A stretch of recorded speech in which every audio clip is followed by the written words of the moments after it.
Hello my dear students, welcome to the third part of opioid analgesics, and in the second part I have discussed with you about classification of narcotic opioid analgesics, and they are classified as narcotic agonist, and antagonist, and narcotic antagonist. Yesterday we have started the first class, that is morphine and its derivatives. We have seen the morphine.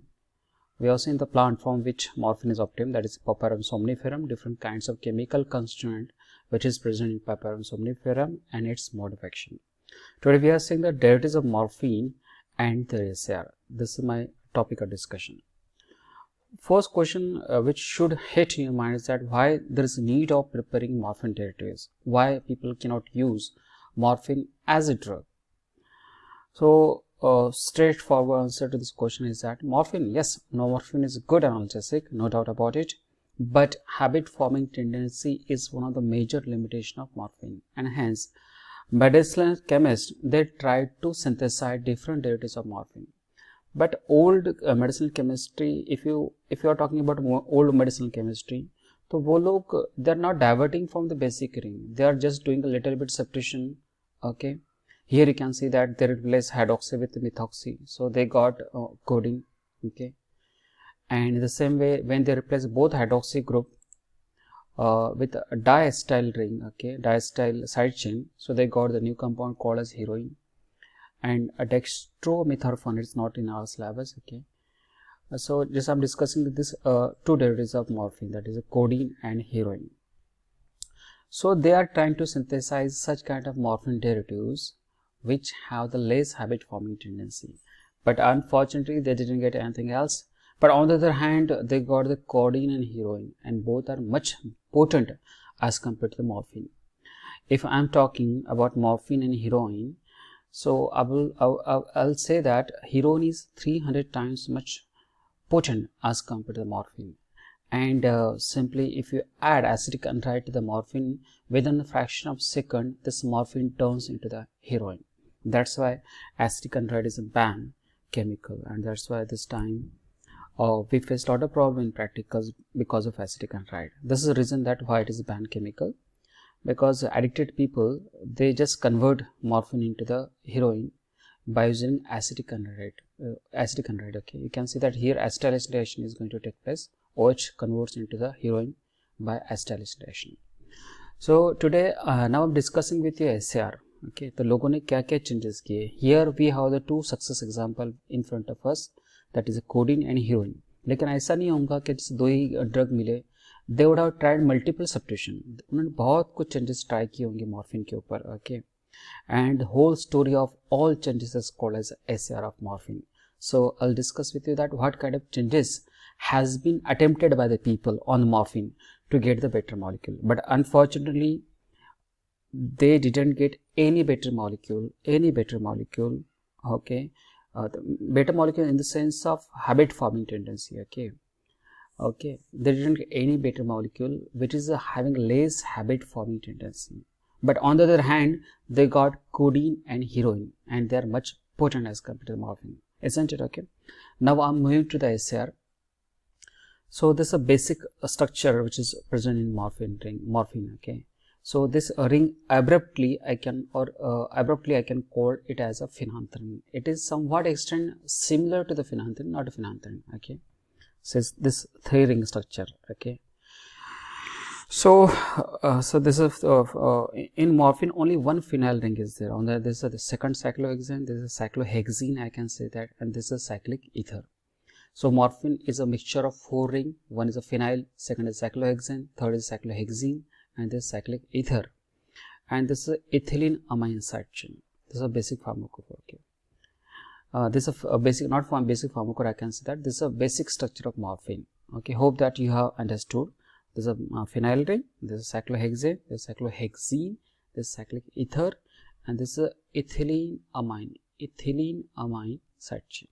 Okay, now I'll discuss the SAR of each and every ring. First, this ring is called as alicyclic ring. Okay, this ring is called as alicyclic ring.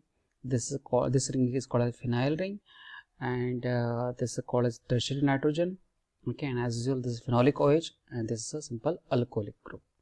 Okay, so we will see the SAR of all these 3 to 4 points. First, I'll discuss the SAR of alicyclic ring. So this is alicyclic ring which is present over here. So you can see that here. First, I'll discuss the SAR of atom number 6. So at atom number 6, OH group SAR. So what people tried? So they try to methylate it. They try to convert it into the ester. Okay. Also, they try to put different kinds of halogen over there. So whatever the changes they did, okay. So along with increase in activity, they also got the toxic molecule. Okay. So this is what people did with OH group.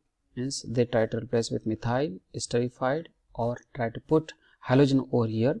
So along with increase in activity, they also get the side toxicity. Okay. Talking about this double bond, you can see that double bond is present between atom number 7 and 8. People used to reduce it. Okay, reduce means they simply convert a double bond into the single bond by the hydrogenation reaction. Okay.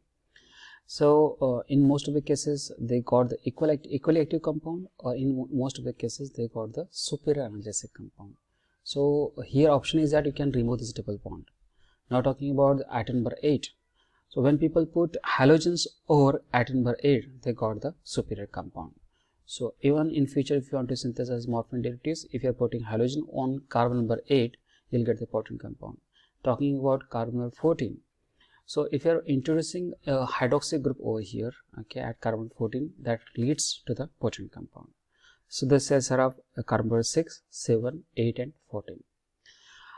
Second thing is that if you link another thing is that if you link carbon number 6 with 14 by ethylene linkage, assume a 2 carbon linkage over here.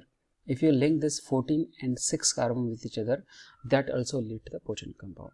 So this whole 3 to 4 5 points of alicyclic ring.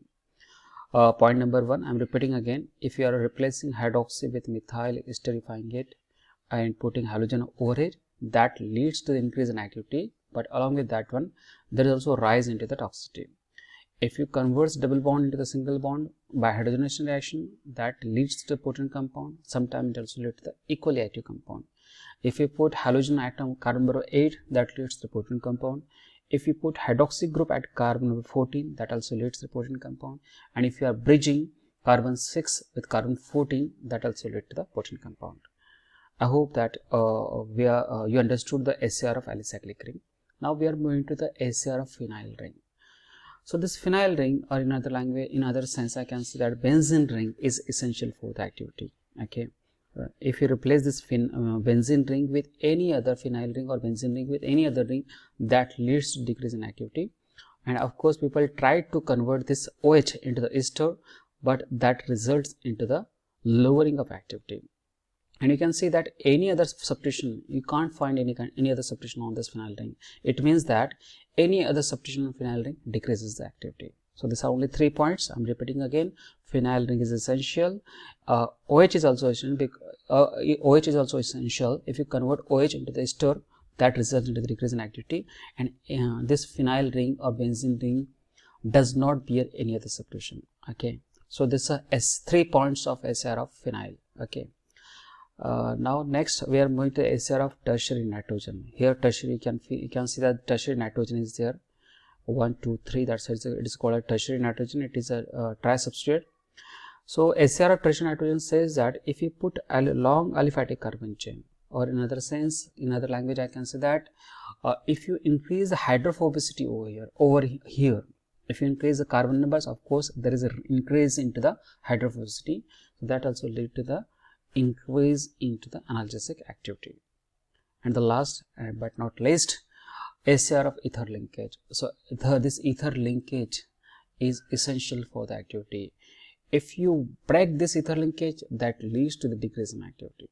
So this is SAR of morphine, and we discussed SAR of 4 points. First of alicyclic ring, second of phenyl ring, third of tertiary nitrogen, and fourth of ether linkage. And in the next lecture, I'll discuss with you about disconnection approach. Disconnection approach is one of the important one. I hope that you understood the SAR, and if you have any kind of doubt in mind, feel free to write down in the comment box. I am ready to answer your question. Thank you for listening to me.